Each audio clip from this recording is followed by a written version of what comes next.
ल good morning everybody. हेर्नुहोस्, हामीले हिजोसम्मको भिडियोमा यो यो ट्रिग्नोमेट्री करिकुलम डेभलपमेन्ट सेन्टरले पब्लिस गरेको बुक क्लास 10 अप्सनल म्याथको हामीले ट्रिग्नोमेट्रिक ट्रान्सफर्मेसनको 15 नम्बरसम्म एक्सर्साइज गरिहालेछौँ। आज 16 नम्बर बाँकी हो। यो 16 नम्बरमा दुईटै क्वेसन छ, यो बाँकी छ।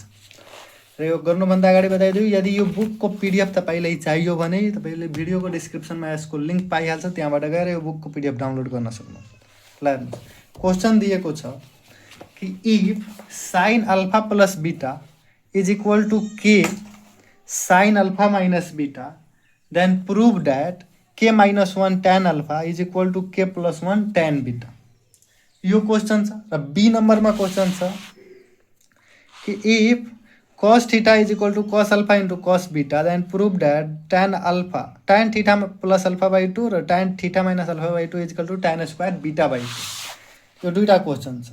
र यो क्वेसन गर्नुभन्दा अगाडि तपाईँले बुझ्नुपर्छ कम्पोनेन्डो र डिभाइडेन्डो भनेर। यो एउटा फ्र्याक्सनको रुल हो, ठिक छ।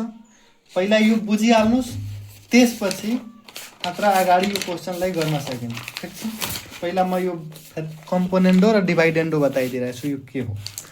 जस्तै हामीले इन्डिसिसको रुल पढ्छौँ, रुल अफ इन्डिसिस पढ्छौँ, त्यसमा केही रुल हुन्छ। यस्तै यहाँ फ्र्याक्सनको पनि रुल हुन्छ, फ्र्याक्सनको केही रुल हुन्छ, जसमध्ये कम्पोनेन्डो र डिभाइडेन्डो एउटा हो, दुईटा हो, या तिनवटा।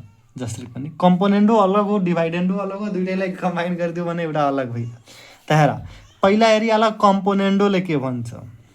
कम्पोनेन्डो एउटा रुल हो जसले के भन्छ कि इफ यदि fraction A by B is equal to C by D छ, देन हामीले यो फ्र्याक्सनलाई सेम फ्र्याक्सनलाई कसरी लेख्न सक्छौँ, A plus minus B by B is equal to C plus minus D by D. बुझ्यो? यो भन्छ कम्पोनेन्डोले कि यहाँ प्लस लियो भने प्लस नै लिनुपर्छ, माइनस लियो भने माइनस नै लिनुपर्छ, त्यस्तो हो, ठिक छ। कि यदि यस्तो फ्र्याक्सन छ भने A plus B by B या C plus D by D लेख्न सकिन्छ, ठिक छ। यो कम्पोनेन्डोले भन्छ। अर्को छ डिभाइडेन्डो।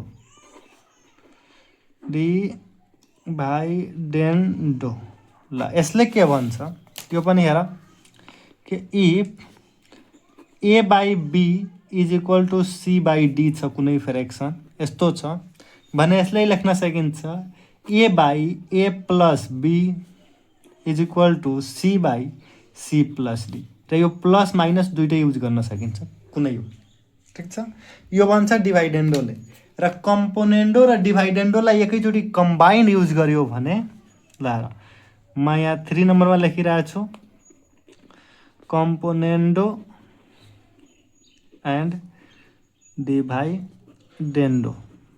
यो दुइटैलाई यदि कम्बाइन्डली युज गरिरहेको छु दुइटै रुललाई, भने यो के भइहाल्छ कि यदि if A by B is equal to C by D कुनै फ्र्याक्सन दिएको छ, देन हामीले लेख्न सक्छौँ A plus B by A minus B is equal to C plus D by C minus D. यो एउटा, यो पनि लेख्न सकिन्छ, या ए माइनस बी र A plus B is equal to C minus D र सी प्लस डी। र माइनसवाला अगाडि माथि पनि लेख्न सकिन्छ, तल पनि लेख्न सकिन्छ, तर एउटामा माइनस भयो, अर्कोमा प्लस हुनु पर्यो। यो कम्पोनेन्डो एन्ड डिभाइडेन्डोले भन्छ, ठिक छ। यो के को रुल हो, फ्र्याक्सनको रुल हो। जस्तै इन्डिसिसको रुल हुन्छ त्यस्तै फ्र्याक्सनको पनि रुल छ। त्यो तिनवटा मात्र पढ्नु छ अहिले, कम्पोनेन्डो, डिभाइडेन्डो र कम्पोनेन्डो एन्ड डिभाइडेन्डोलाई कम्बाइन, ठिक छ।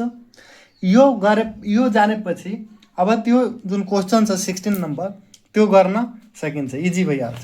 तर 16 नम्बरमा हामीलाई के छ कि if sine alpha plus beta is equal to K sine alpha minus beta then prove that K minus 1 tan alpha is equal to K plus 1 tan beta prove गर्नु छ, ठिक छ। त्यहाँ कसरी गर्ने हेर त। पहिला यहाँ सोलुसन लिने र गिभेनमा के छ, हामीले गिभेनमा छ कि sine alpha plus beta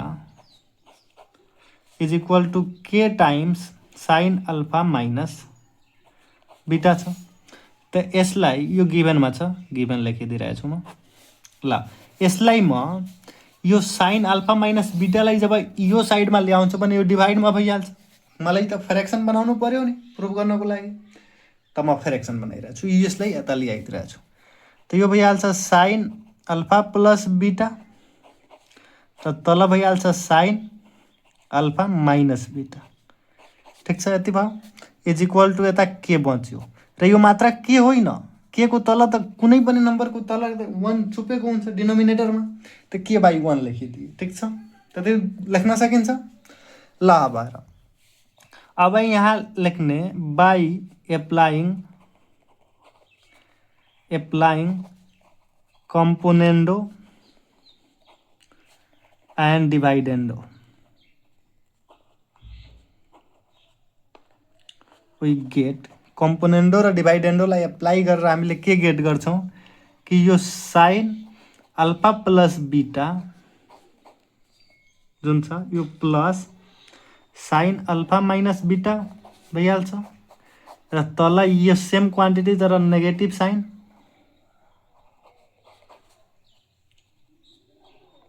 sine alpha minus beta र राइट साइडमा पनि त एप्लाई हुन्छ, मात्र लेफ्ट साइडमा त थोरै एप्लाई हुने हो। त के प्लस 1 बाई के माइनस 1 यो भर्खर हामीले पढेको रुल कि यस्तो हुन्छ, A by B is equal to C by D छ भने A plus B by A minus B is equal to C plus D by C minus D गऱ्यो। सेम यहाँ एप्लाई गरेको छु, यसलाई ए बनाइदियो, यसलाई बी, यसलाई सी र यसलाई डी, सेम रुल लगाएको छु र हाम्रो क्वान्टिटी यति आयो। ठिक छ, अब हेर अघिल्लो स्टेपमा यो डिभाइड छ भने डिभाइड यहाँ बनाइदिए। यो त हामीले पढेको छौँ, sine A plus B plus sine A minus B भनेको के हुन्छ 2 sine A B 2 sine A cos B हो। त यहाँ अल्फा बीटा छ भने अल्फा बीटा राखिदियो, त 2 साइन अल्फा र कस बीटा माथि भइहाल्छ र तल भइहाल्छ 2 कस अल्फा र sine beta is equal to K plus 1 र के माइनस 1। ठिक छ, यति भयो। अब हेर यो 2 र 2 क्यान्सल भइहाल्छ, sine alpha by cos alpha भनेको टाइन अल्फा र sine cos beta by sine beta भनेको cot beta is equal to K plus 1 र के माइनस 1। अब हेर त यो टाइन अल्फा त छ, यो कट बीटालाई 1 बाई टाइन बीटा लेख्न सकिन्छ is equal to K plus 1 र के माइनस 1। अब क्रस मल्टिप्लाई म गराइदिन्छु, त यो भइहाल्छ र के माइनस 1 टाइन अल्फा इज इक्वल टु यता भइहाल्छ के प्लस 1 टाइन बीटा। र यही हामीलाई प्रुभ गर्नुपर्ने थियो र यहाँ प्रुभ भइहाल्यो, यहाँ देयरफोर दिदिने। ठिक छ, यति सिम्पल छ। यो मात्रै कम्पोनेन्डो र डिभाइडेन्डो रुल याद राख्ने। ठिक छ, अर्को हेर बी नम्बरमा पनि सेम त्यस्तै बन्ने क्वेसन हो। म अलिकति ल बनाइ नै दिइरहेछु पुरै। पहिला सोलुसन लेख्ने, सोलुसनमा गिभनमा के छ पहिला गिभन लेखिहाल। गिभनमा छ हामीलाई cos theta is equal to cos alpha into cos beta छ। ठिक छ, तर त यहाँ एप्लाई गर। अब पहिला यसलाई फ्र्याक्सनमा बनाऊ, त फ्र्याक्सन कुन कुनको बनाउने, कसलाई कता तान्ने। तर यहाँ थीटा र अल्फा छ, अर्को एक साइडमा बीटा छ, त एक साइडमा थीटा र अल्फालाई गर, अर्को साइडमा बीटालाई रहन देऊ।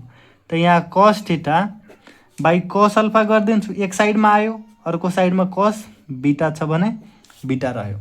ठिक छ, यहाँसम्म।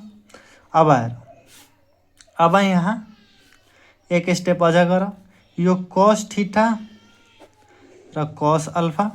ठिक छ, यो कस बीटालाई म ट्यान बीटाको ठाउँमा लेखिदिन्छु। ट्यान बीटाको ठाउँमा के लेख्न सकिन्छ र कस थीटालाई के लेख्न सकिन्छ 1 minus tan square theta by 2, submultiple एङ्गलको फर्मुला पढेको होला 1 plus tan square theta by 2, यदि लेख्न सकिन्छ। त म त्यहाँ यहीँ लेखिदिन्छु 1 माइनस tan स्क्वायर बीटाको ठाउँमा बीटा बाई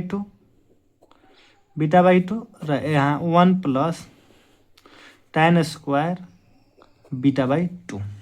ठिक छ, अब यहाँ लेख्छु बाई युजिङ या by applying, by using componendo and dividendo,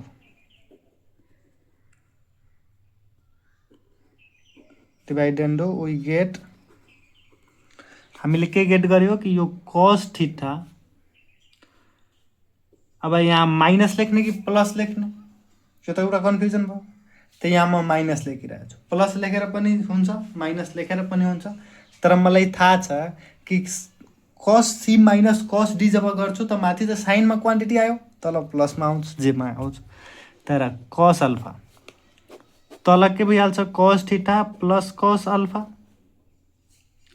is equal to A भइहाल्छ 1 minus tan square beta by 2 minus 1 र यो minus tan square beta by 2 भइहाल्छ। तल के भइहाल्छ 1 plus tan square beta by 2 छ र प्लस माथिवाला quantity 1 minus tan square beta by 2 भइहाल्छ। यति त बुझ्यो नि, यहाँसम्म त सिम्पल अल्जेब्रा छ। ल अब यहाँ और दिने, यहाँ इक्वल टू अगाडिको स्टेप, यो cos c minus cos d छ भने माथि भइहाल्छ 2 sin c plus d minus 2 sin c plus d, त c प्लस d बाई 2 र c minus d by 2। c minus d गरिरहेको छु त्यसैले यहाँ माइनस लेखेको छु, d माइनस c गर्छु, अल्फा माइनस थीटा गर्छु भने यहाँ माइनस लेख्नु पर्दैन, ठिक छ।